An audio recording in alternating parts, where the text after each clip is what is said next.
গোসাইয়ের পা আছে, গোসাইকে পা দিয়ে দিই। গোসাইকেও দেবো, আপনাদেরও দেবো। দেখুন এলেন আপনারা।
আমরা স্মরণ করি, মান করি।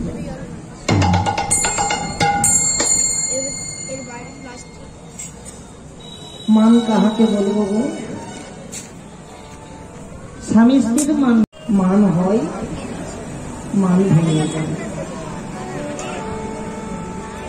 কিন্তু আমার রাধারানীকে মান করেছি, এক জন্ম নয়, এক বৎসর নয়, 100 বৎসর পার হয়ে গেছে, তবু কিন্তু মানের এক কণা পর্যন্ত ভালো।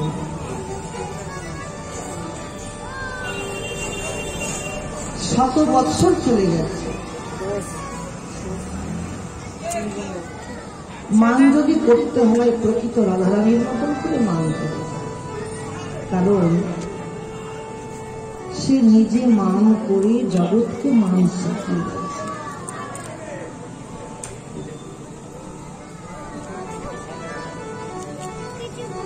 নিজে মান করেছে, মান করে জগৎকে মানের মধ্যে ডুবিয়ে দিয়ে গেছে। অবুঝি মান যদি প্রকৃত করতে হয়, বহিরঙ্গ জগতের মান করুন, কারণ বহিরঙ্গ জগতের মান হয়, মান ভেঙে যায়। সেই মানের গুরুত্ব কতটা থাকে না, সেই মানের গুরুত্ব থাকে ততটা যতক্ষণ তোমার মানটা থাকে। কিন্তু শ্রীমতী প্রেমময়ী রাধারানী মান করেছিল 100 বৎসর।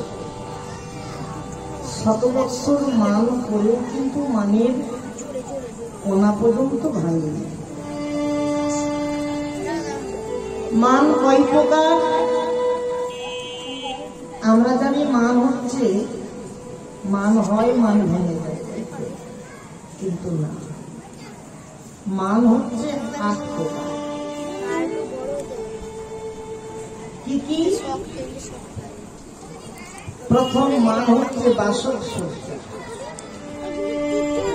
রাধারানীর সর্বপ্রথম মান বাসক শস্য। দ্বিতীয় মান খণ্ডিতা,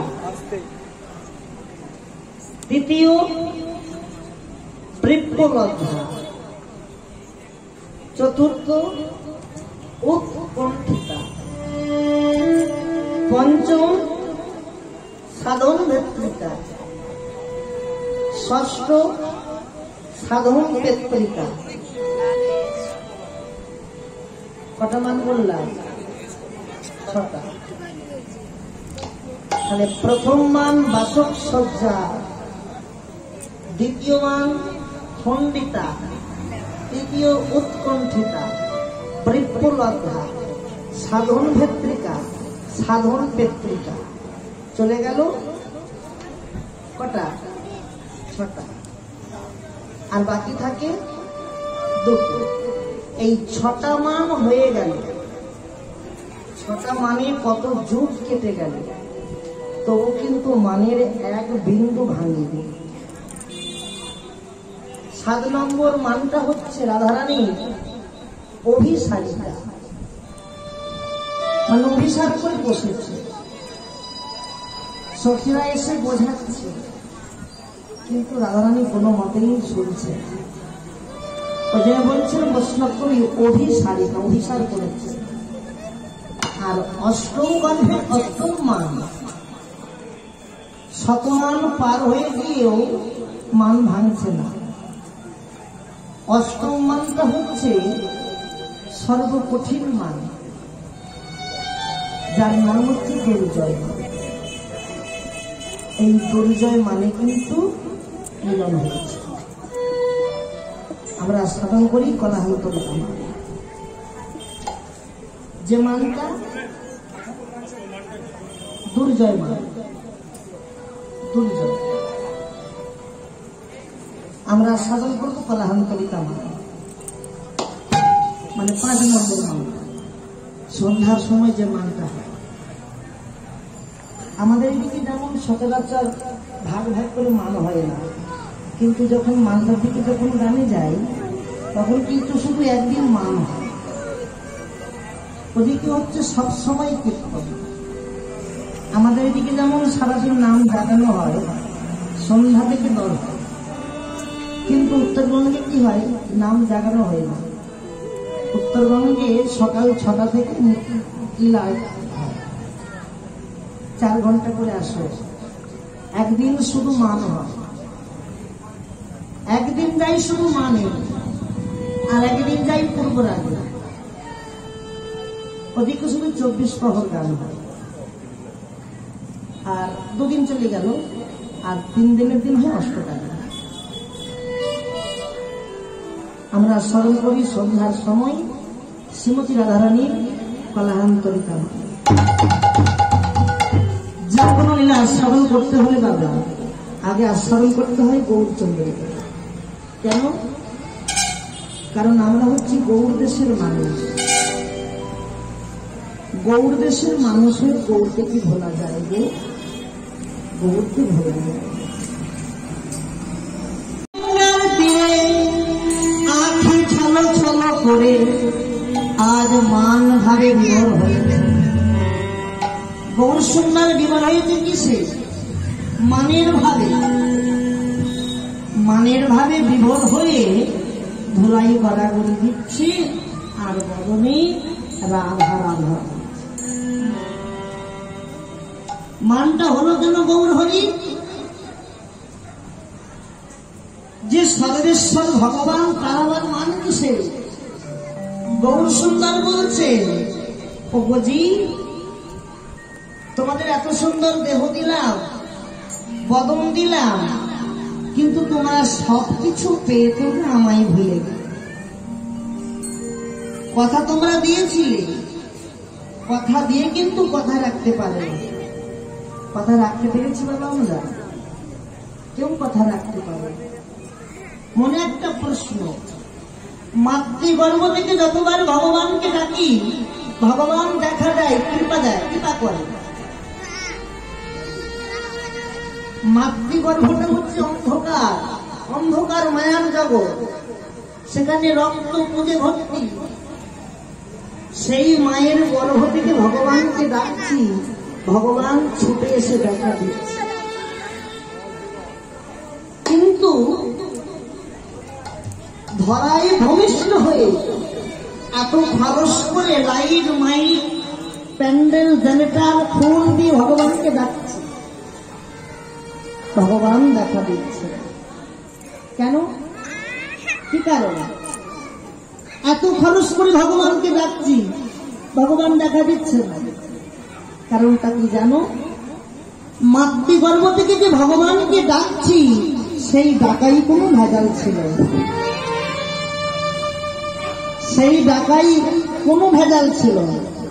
আর ধরায় ভূমিষ্ঠ হয়ে ভগবানকে ডাকছি, এতে ভেজালে ভর্তি।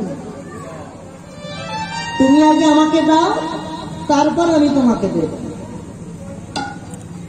বলে না? তুমি আগে আমাকে দাও, তারপর আমি তোমায় দেব। তাহলে যে ডাকাই ভেজাল থাকে সেই ডাকাই তো কখনো গোবিন্দ দেখা দেয় না।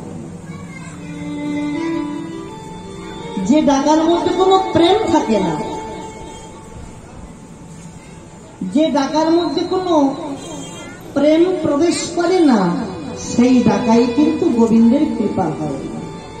গোবিন্দের কৃপা অর্জন করতে হলে আগে চাইতি না, গোবিন্দের কৃপা অর্জন করতে হলে শুধু ভজন সাধন করলে হবে না মা। যে সারাদিন মালা করছি, তিলক করছি, কিচ্ছু লাভ হবে যতক্ষণ না তোমার মধ্যে প্রেম জন্মাতে। যার প্রেম জন্মেছে ভগবান তার হয়েছে, যার প্রেম জন্মায়নি ভজন সাধন তার বিফলে যাচ্ছে। শুধু ভজনে হলে হয় না, প্রেম চাই। মীরার ভজনে বলছেন না, বিনা প্রেম সে নাহি নন্দলালা। ভক্তি যেমন তোমার থাকবে, শুধু ভক্তি নয়, ভক্তি মিশ্রিত প্রেম থাকবে। ভক্তি মিশ্রিত প্রেম, যার ভক্তি মিশ্রিত প্রেম আছে ভগবান তার হয়েছে। মহাজন আরেকটি প্রসঙ্গ বললেন, যদি কেউ ভাগবতটাকে হৃদয়ে ধরতে পারে, ভাগবত, ও মায়েরা মন দিয়ে শোনো না, ভাগবত যদি কেউ ভাগবতটাকে হৃদয়ে ধরতে পারে, হৃদয়ে ধরে। ভাগবত বানানটা কি মা? অক্ষরগুলো কি কি? ভ, গ, ব, ত।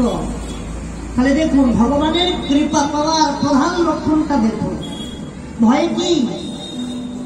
ভয় হচ্ছে ভক্তি। হৃদয় ঘরে যতক্ষণ না তোমার ভক্তি জন্মাতে পারছে, কখনো কিন্তু তোমার ভজন সাধন হবে না। তাহলে ভয় হচ্ছে ভক্তি। গয়ে কি? গয়ে হচ্ছে জ্ঞান। মানে তুমি সারা জনম ভজন সাধন করে গেলে, সামান্য তুমি লোকগুরু জ্ঞান করলে, তুমি এই সামান্য লোকগুরু জ্ঞানের জন্য তুমি ভজন বিহীন হয়ে যাবে। তাহলে ভক্তি যেমন তোমার আছে, ভক্তির সঙ্গে সঙ্গে ভক্তি মিশ্রিত জ্ঞান থাকতে হবে। তাহলে ভ হয়েছে, গ হয়েছে, বয় কি? বয় হচ্ছে বৈরাগ্য।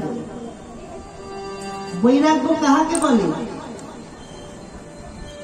দীক্ষা নিলাম, গুরুদেব মন্ত্র দিয়েছে,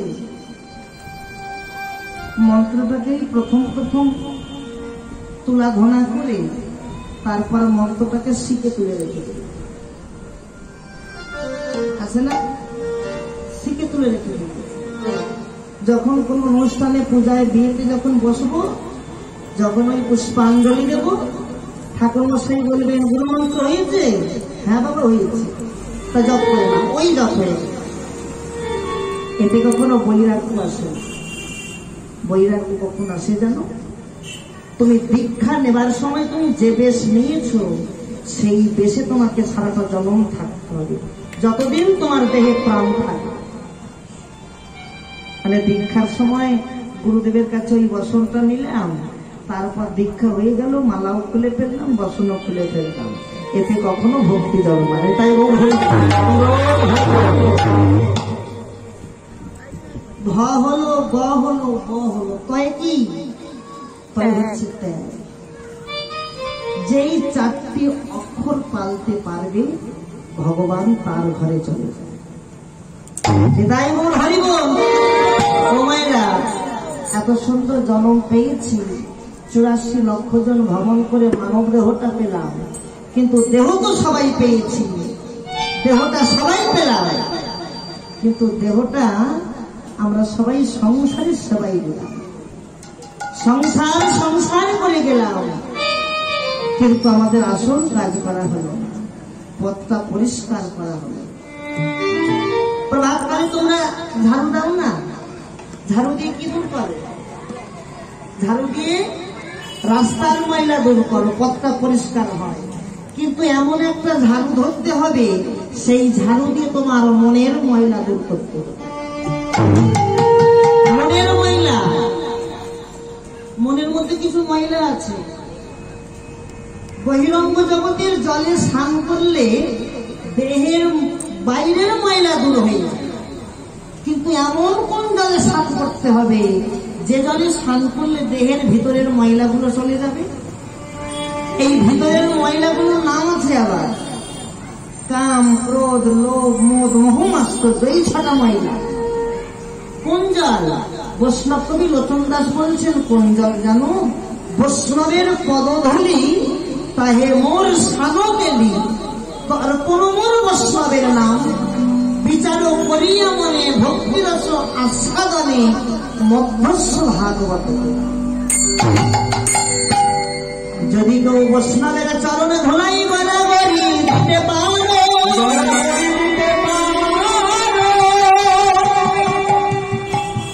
যদি কেউ বৈষ্ণবের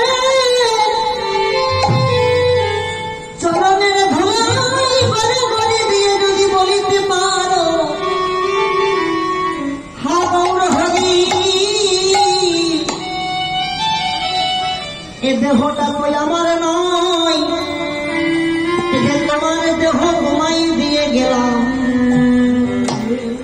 তুমি নিজের করে যদি গ্রহণ করে না, জানি না আর বলার ভাগ্য হয় কি না হয়, কি না হয়।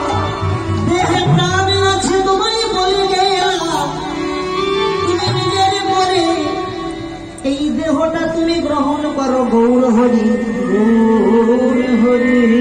যদি কেউ এমন কথা বলতে পারে তার কি হয় জানো? গৌর সুন্দর তাকে আর মায়ার ঘরে রাখে না, গৌর সুন্দর তাকে কৃপা করে কোথায় রাখে জানো? তারে জনমের মতো নিয়ে যায়।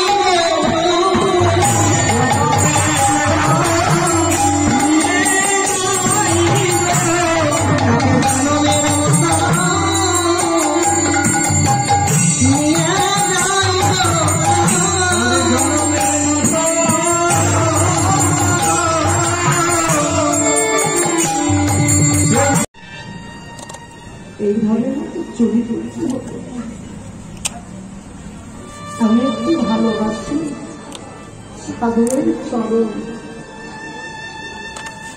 কিন্তু চন্দ্রার ঘরে জন্ম হয়েছে, সমাজ আমাকে মেনে, সমাজ আমাকে ঠাই দিল না। জানি না দেহের মধ্যে কদিন প্রাণ থাকবে, যে কটা দিন দেহের মধ্যে প্রাণ থাকবে যেন এইভাবে, যেন আমি তোমাদের সেবা দিয়ে যেতে পারি।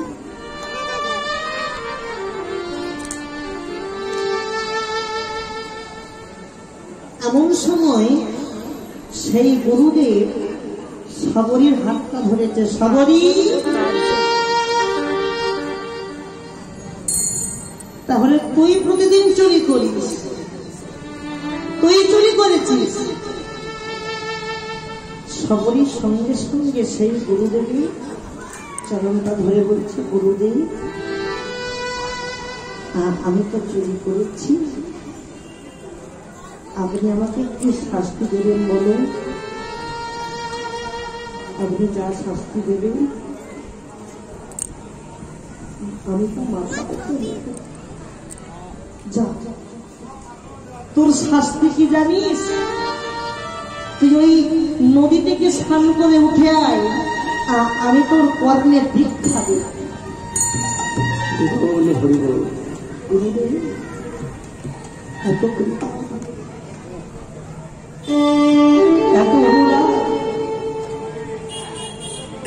যাকে সমাজ কোনদিন ঠাই দেয়নি, যাকে সমাজ কোনদিন মেনে নেয়নি, তার জন্য এত দয়া। বেশ,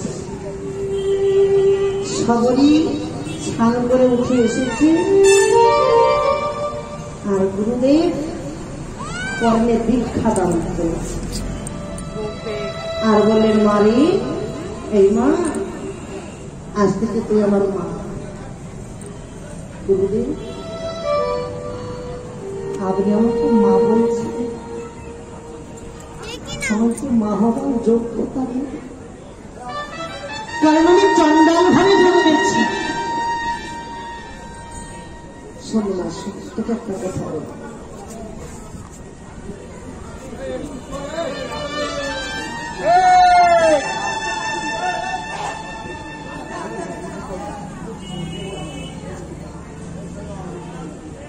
সবরই, আমি তো এতদিন ধরে রামকে ডাকছি, কিন্তু কোনদিন যে রাম আমাকে কৃপা করেন, কোনদিন রামচন্দ্র আমাকে করুণা করেন। আমি তোকে আশীর্বাদ করলাম, একদিন না একদিন হলেও তুই রামের কৃপা পাবি।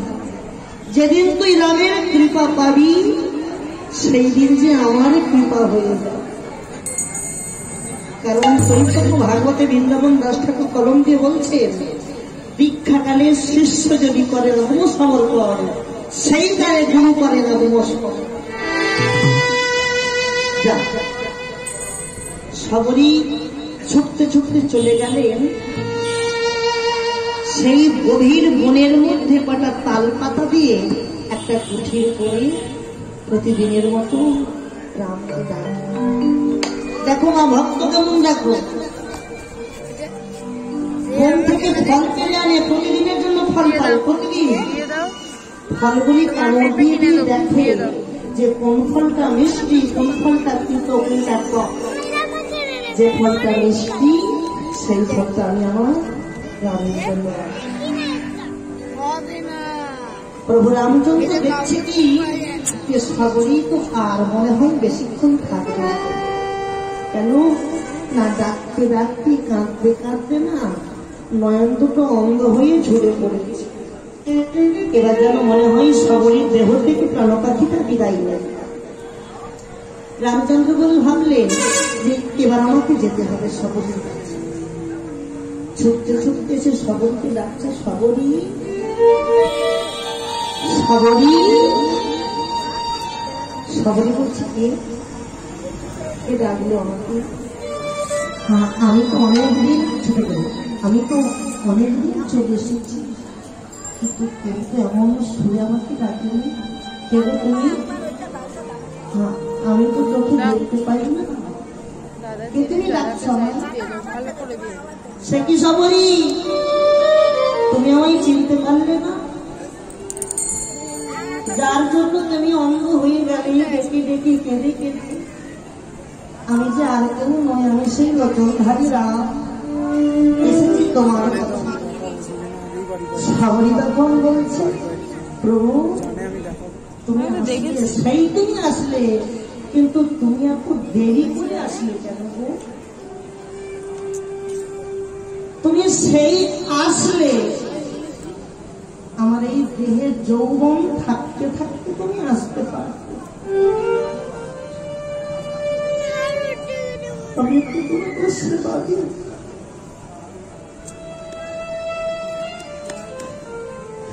এখন আমি তোমাকে কি দিয়ে সেবা দেই বলো তো? আমার যে দেহের সমস্ত রস শুকিয়ে গেছে, যাবার বেলায় কি কিছু থাকে? প্রভু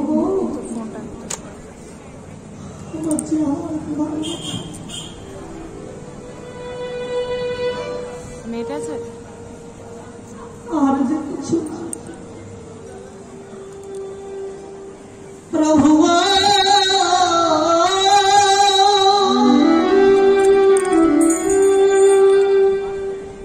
আমার দেহের শুকনো হয়ে গেলে তুমি একটু কৃপা করে আমার কাছে দাঁড়াও। আমাদের সবার রস যদি শুকনো হয়ে যায় যাবার বেলায়,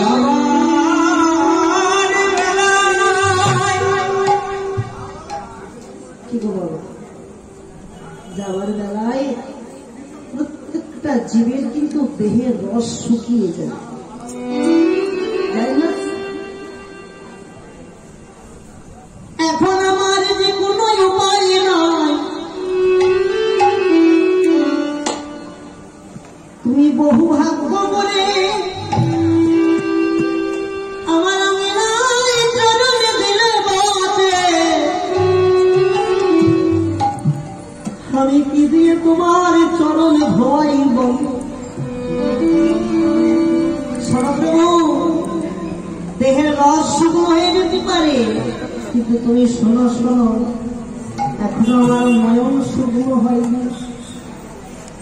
আমার নয়নের জলে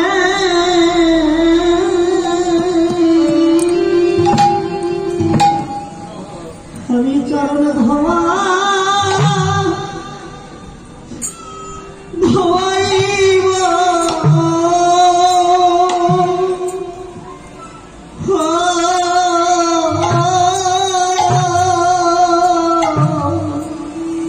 আমার নয়নের জলে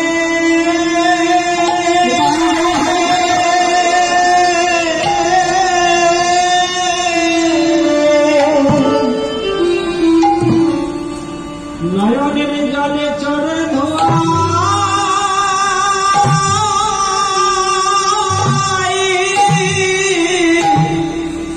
চরণ ধোয়াইব।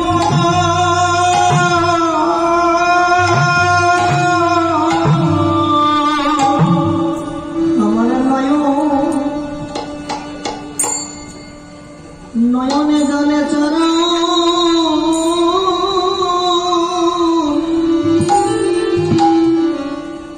চরণ ধোয়াইব।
এত বড়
নিঃশ্বাসে করো না বিশ্বাস। আসে যায় আসে যায় যায় আসে যায় আসে, আসা যাওয়ার খেলার ঘরে খেলা খেলতে খেলতে কখন যে আসা বন্ধ হয়ে যাবে কেউ জানে, কেউ জানে। আর বেশিক্ষণ আর আধ ঘন্টা আছে, এই আধ ঘন্টা একটু কষ্ট করে।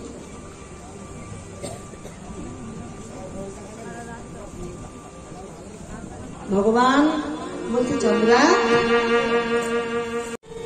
কিন্তু তুমি আমাকে এনে ধরে ঘুমিয়ে পড়েছো। তোর ফোনটা দে না, ও বসে থাকবে। কিন্তু তুমি কোনোদিন আমাকে পাবে, তোর ফোনটা দে না, ও বসে থাকবে। কোনো দিনের জন্য তুমি আমাকে পাবে। ভগবান চন্দ্রাবলীর কুঞ্জ ত্যাগ করি মনে পড়ে গেল রাধারানীর কথা, যাচ্ছে রাধারানীর কুঞ্জ। এমতো সময় রাধারানী প্রিয় সখী ললিতাকে বলছে, ললিতা বধূ যে বলে গেল নিশির 10 দণ্ডে আসবে, তা এখনো যে 10 দণ্ড কখন পূরণ হয়ে গেল? বধূর কি কোনো বিপদ হয়েছে ললিতা? বধূ তো কথা দিয়ে কথা রাখে, তা আজ কেন কথা রাখছে না? এই ললিতা হঠাৎ দেখলেন প্রাণ গোবিন্দ পররমণী রবি ছিদ্র অবসুদাই। রবি ছিদ্র মানে কি? এই কপালে সিঁদুর লেপন করা, সারা অঙ্গটা মুখে আঁচড়া, যেন মনে হয় কোন রমণীর কোল থেকে গোবিন্দ উঠে গেছে। ললিতা দেখ তোকে দাঁড়িয়ে আছে, এটা ভালো করে দেখ। কে রে? কে আবার? তোর বধূ এসেছে। বধূ? এ কি বধূ? তোমার ললাটে সিঁদুর কেন? তোমার সারা অঙ্গ মুখে আঁচড়া, যেন মনে হয় কোন রমণী তোমাকে আঁচড়েছে মুখে। রাধারানী বললেন, শোনো শোনো বধূ, দশমা কবি কলম দিচ্ছেন, পদগুলি দেখুন কেমন পদ। কি আসে কি এখানে এলে তুয়া হেরি অঙ্গ জলে, অঙ্গ জলে ছিছি ফুলে যাও ভবনা, বাসি ফুলে কি মধু মেলে, মধু মেলে। কত সুন্দর পদ। রাধারানী মাথায় ঘুমটা বেশি করে দিয়ে বলছে ললিতা, এই ললিতা, ঠিক যেমন করে আমার কুঞ্জ থেকে ওই পদ্মাবতীকে তাড়ালি, তেমন করে আমার বধূকে দাঁড়িয়ে দিয়ে আমি বধূর মুখ দর্শন করতে চাই। বধূ আমার কুঞ্জে নাই, এসে আমার দিদির কুঞ্জে গেছে, এটা আমার এতটুকু মান হয়, এতটুকু মান হয়। মানটা হয়েছে কেন জানি? মানটা হয়েছে আমার যে আমার বধূকে যারা ভালোবাসতে জানে না, বধূকে যারা প্রহারকালে চোর বদনাম দেয়, বধূ এই দেহের সুকমল দেহটা নখ দিয়ে আঁচড়েছে, আমার বধূ কেন তার কুঞ্জে যায়?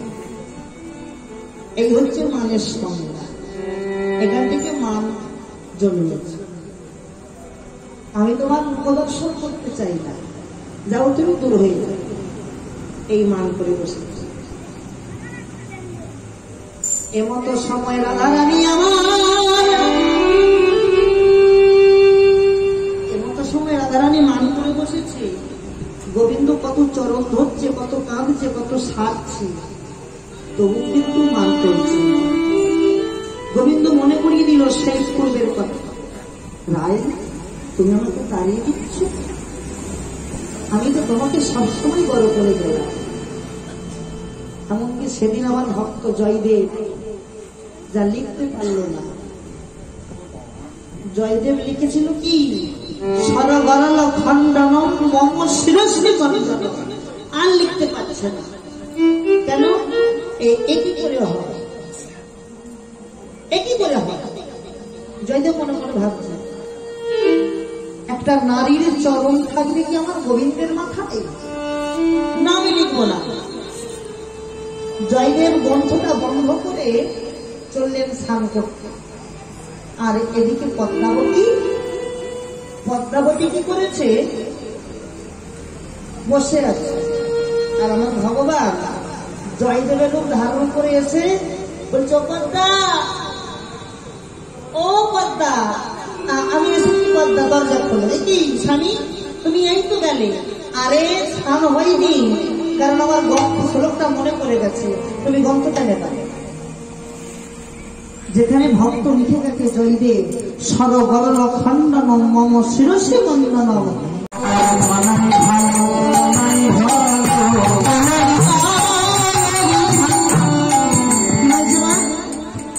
কি ভালো? কানাই ভালো, আমার কানাই ভালো। কানাই ভালো। বদনে যে একবার কানাই বলেছে, কানাই ভালো বলা মাত্র নারায়ণের চৈতন্য ফিরল। মানের আসন থেকে নিচে নেমে বলছে, ললিতা, আমার বধূ এনে দে, বধূ এনে দে। প্রাণমুখী, হতভাগী, কুলমাদিনী, পই পই করে বললাম, মান করিস নে, মান করিস নে, এখন বলছিস বধূ এনে দে। সোহান রসিক নাগরের স্বামী, কেন বা করিলি কুল কলহ?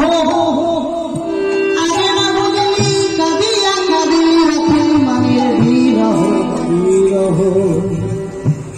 কাঁদিয়া কাঁদি, তুই একজনকে কাঁদিয়ে নিজে কাঁদছি, আর এখন বলছিস কি বধূ এনে দে? ললিতা বলছে, শোন শোন বিশাখা, রাই ঠাকুর ঘরে একা, কি শোভা পায়। ললিতা, কাফির চল, রাইকে দেখ কেমন করে থাকে একা। এই ললিতা, আমার বধূ এনে দে, আমার বধূ এনে দে, বধূ এনে দে, বধূ এনে দে। তো তুই হেনকাল অপেক্ষা কর, আমি তোর বধূকে ফিরিয়ে আনছি।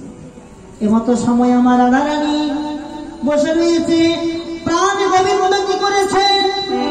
প্রাণ গোবিন্দ ওই যমুনার তীরে বালুকণার উপরে একটা মূর্তি অঙ্কন করছে।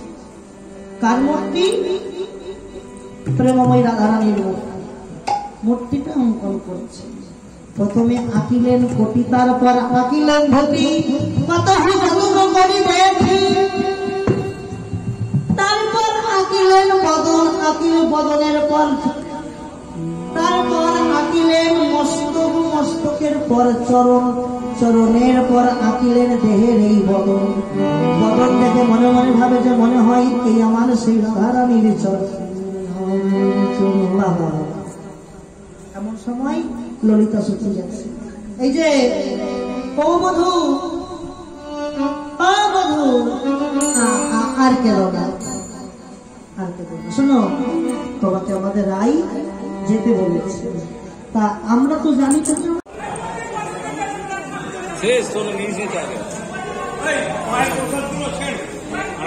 আমরা বয়স্ক মানুষকে নিয়ে যাচ্ছি আমার গাড়ি করে।